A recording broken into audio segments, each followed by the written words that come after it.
Assalamualaikum warahmatullahi wabarakatuh. Perkenalkan, kami dari kelompok aplikasi komputer kelas 4B yang beranggotakan Syifa, Naufalia Kisti, dan Nadia Herdiana akan menampilkan video penjelasan mengenai spermatofita.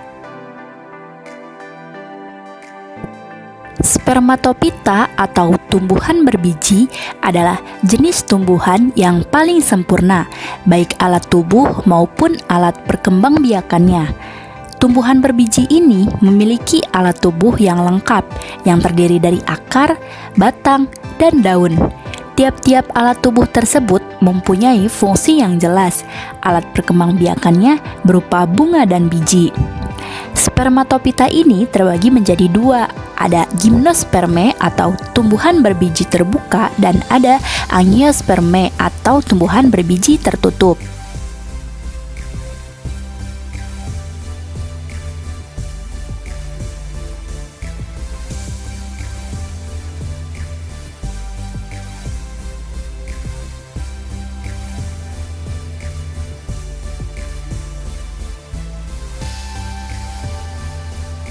Nah, yang pertama kita akan membahas mengenai gimnospermae atau tumbuhan berbiji terbuka.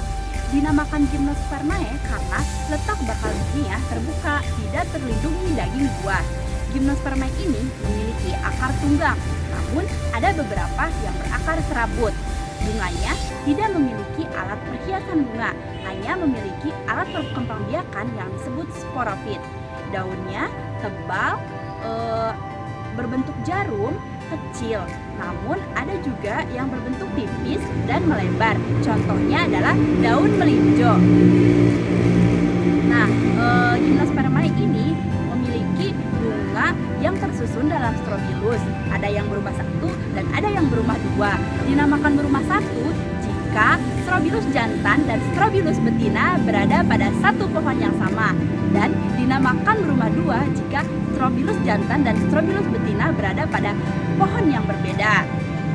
Nah, perkembangbiakan yang terjadi yaitu adalah perkembangbiakan tunggal, di mana terjadi peleburan antara sel kelamin jantan dan sel kelamin betina yang menghasilkan zigot. Kemudian zigot akan berkembang menjadi embrio.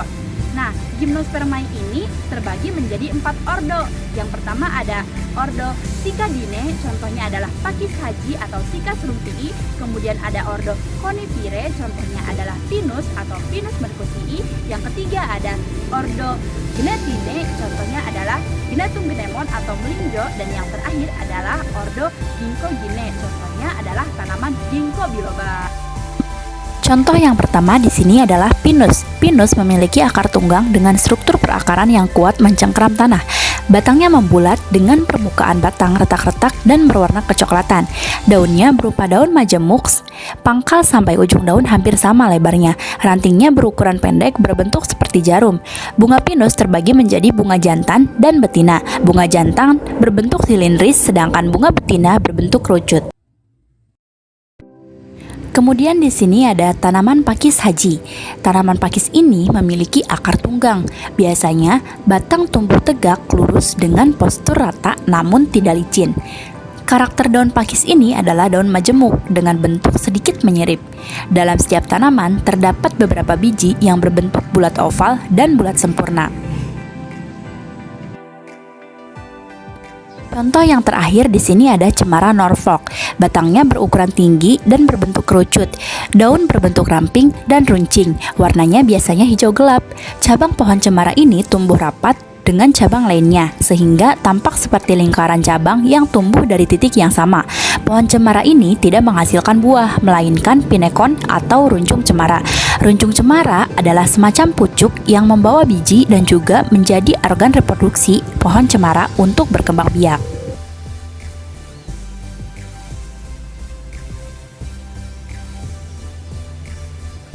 Selanjutnya ada tumbuhan angiospermae atau tumbuhan berbiji tertutup.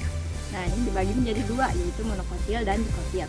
Yang pertama ada monokotil, di mana tumbuhan monokotil ini mempunyai satu daun lembaga pada bijinya. Adapun ciri dari tumbuhan monokotil, yang pertama berkeping satu ya bijinya, selanjutnya perakarannya dengan jenis akar serabut, Selanjutnya batangnya tidak bercabang dan juga tidak memiliki kambium. Nah, pada batangnya juga terlihat dengan jelas ada ruas-ruas pada batang. Selanjutnya untuk daunnya, tulang daunnya yaitu sejajar ataupun melengkung. Nah, dengan kedudukan daun yang berseling. Selanjutnya untuk bunga, nah pada bunga monokotil ini jumlah mahkotanya yaitu 3 ataupun kelipatan dari 3. Nah, contohnya ada palem kipas. Nah, palem kipas ini memiliki batang yang tumbuh tegak dan beruas-ruas, tetapi tidak memiliki kambium. Untuk daunnya merupakan daun majemuk, dan pada buahnya ini dilapisi oleh lapisan yang tebal sehingga buahnya ini sangat keras. Selanjutnya ada bunga sepatu, di mana mahkota bunga sepatu ini dilindungi oleh kelopak. Nah, putiknya berbentuk silinder panjang dan dikelilingi oleh tangkai sari. Nah, untuk daunnya merupakan daun tunggal dan batangnya bulat berkayu. Selanjutnya ada Rhoyodix scalar yang memiliki habitat berupa semak dan tulang daunnya sejajar. Batangnya pendek dan memperlihatkan bekas-bekas daun, meskipun di sini tidak terlihat ya batangnya. Sekarang saya akan menjelaskan yang dikotil. Sebelum itu, kita harus mengetahui terlebih dahulu gambaran umum ataupun ciri umum dari tanaman dikotil. Nah, bisa dilihat ya, berikut merupakan ciri dari tumbuhan dikotil. Yang pertama, keping biji berbelah 2. Yang kedua, berkas vaskuler pada batang bertipe kolateral terbuka. Yang ketiga, batang dan akar memiliki kambium. Yang keempat, berakar tunggang yang bercabang-cabang. Yang kelima, berdaun tunggal atau majemuk dengan urat daun menyirip atau menjari. Dan yang keenam, bagian bunga yaitu kelopak bunga, mahkota bunga, benang sari itu berjumlah 4 atau 5 atau kelipatannya.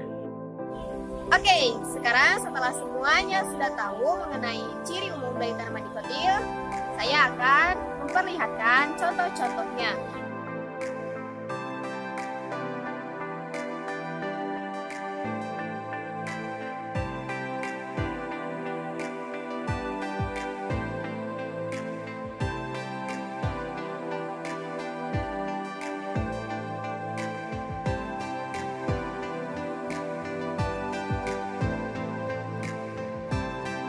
Demikianlah 3 contoh dari tanaman dikotil.